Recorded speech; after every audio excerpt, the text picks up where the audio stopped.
Late on Thursday afternoon, after Liverpool's training session at Melwood had ended, Gini Wijnaldum climbed aboard the private plane he had paid for to whisk him to Holland for the evening. It was not so he could attend a rock concert or party the night away in a club in Amsterdam. That is not really his style. It was because he wanted to repay a debt of sorts. 6 years ago, during an unhappy period in his time at PSV Eindhoven when Wijnaldum was being left out of the side and his critics were saying he had failed to live up to his early promise, Willem van Hanegem, one of the great Netherlands players of the 70s, wrote an article about him in a Dutch newspaper. At an important moment in my career, he was protecting me against all the negative things that were being written about me, says Wijnaldum.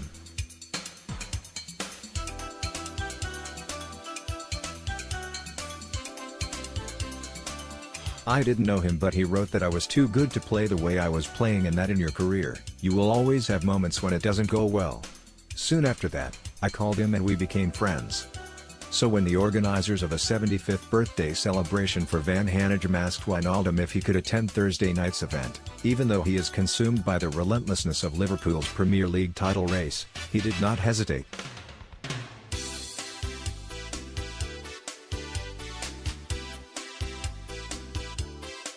He checked his work schedule and booked the plane. It flew Wijnaldum to Rotterdam, the city where he grew up, and he was driven to the Doelen Concert Hall, where he was introduced on stage as a surprise guest. Van Hanegem was moved that Wijnaldum had taken the trouble to attend, but whether to go or not was not something Wijnaldum needed to think too hard about.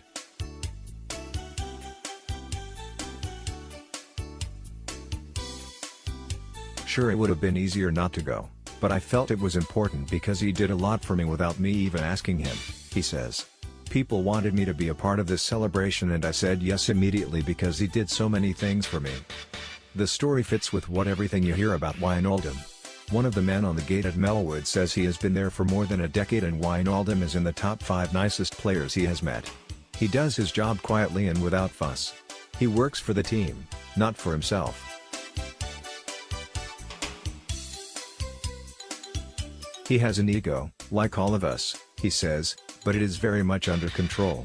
I don't think it's wrong to have a big ego, he says. Sometimes a big ego can help you also. As a football player, you must have a big ego to respect yourself. So if you are a good player, you must say that you are good. You need to have the confidence. With Ibrahimovic, say, I like it because he knows he's good so he appreciates himself. I'm a bit different to that. I'm quite a shy person but I know I'm a good football player. That's just the way I am. That's the way I grew up. My grandmother brought me up and she is the same way. She's understated but she knows what she's worth.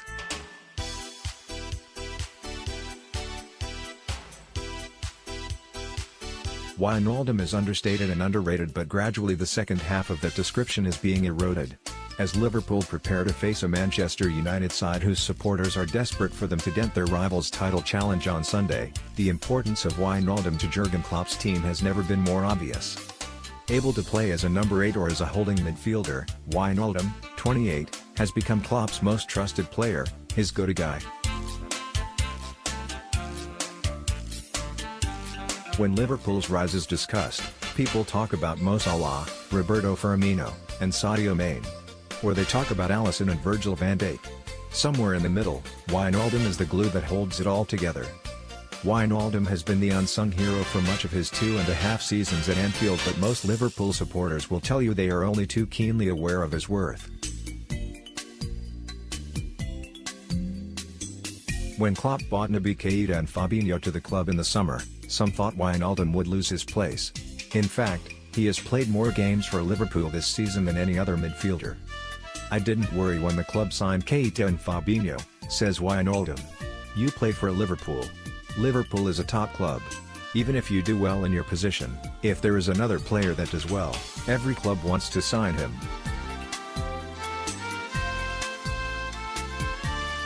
So also Liverpool wants to sign him because Liverpool is a good club. That's how it goes in top clubs.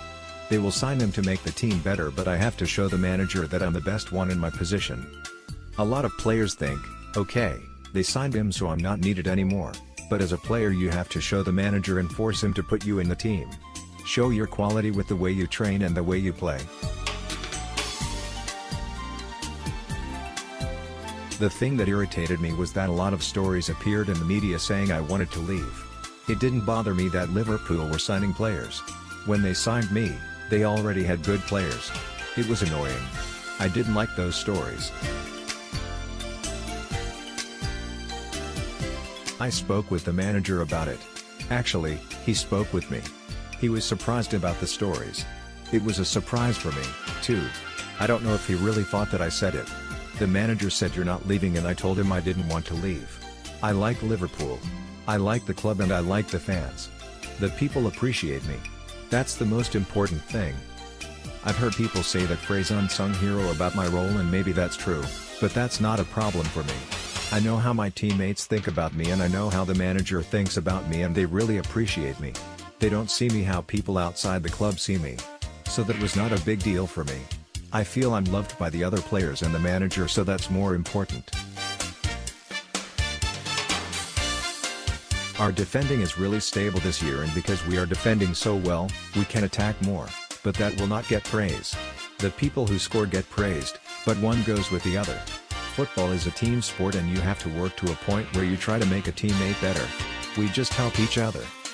Perhaps some of Wijnaldum's generosity of spirit comes from his grandmother, Francina, 84, who brought him up from the time his mother moved to Amsterdam when he was 5.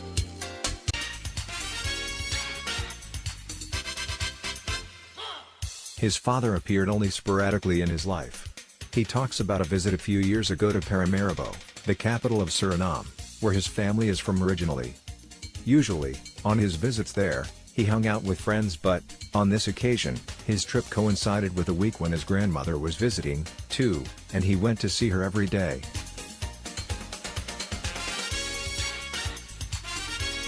She has a big house with a balcony so she can look out at the street in Paramaribo, he says. I just sat with her and spoke about life. I told her I wanted to thank her for everything she did for me. She said, "Why are you thanking me?" I said, "For everything you did for me. You took care of me, you brought me to football. When I was young, I used to go to training so early in the morning that the trams in Rotterdam weren't running yet, so my grandma would walk there with me even though it took 45 minutes.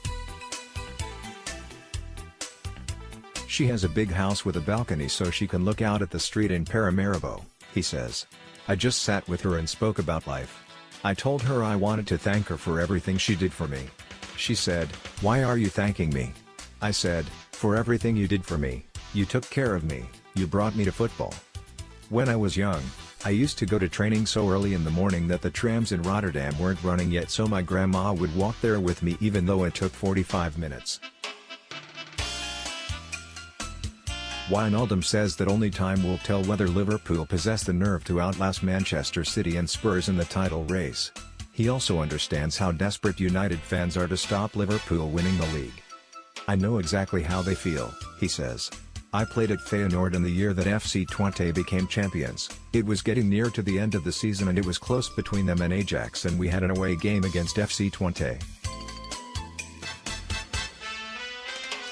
Training is open to the fans in Holland, and the day before we played, we were warming up when 50 of our fans came onto the pitch.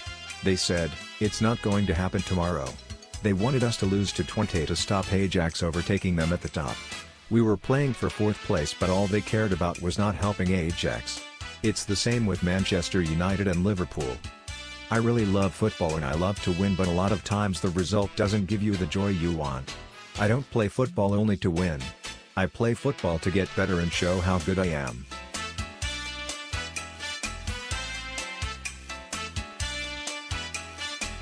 That's why I like what is happening now with City, Liverpool, and Spurs. If we win it, we can say, "Oh, we really had to fight for it, we had to dig deep, we had to stay concentrated, because City and Spurs had to win games, we had to win games." I am quite confident that we can deal with the pressure, but it is always easy to say it. If you ask at the beginning of the season, would you prefer to have the pressure of playing to be champion or play without pressure, but that means you're not going to win anything. Everyone chooses playing under pressure.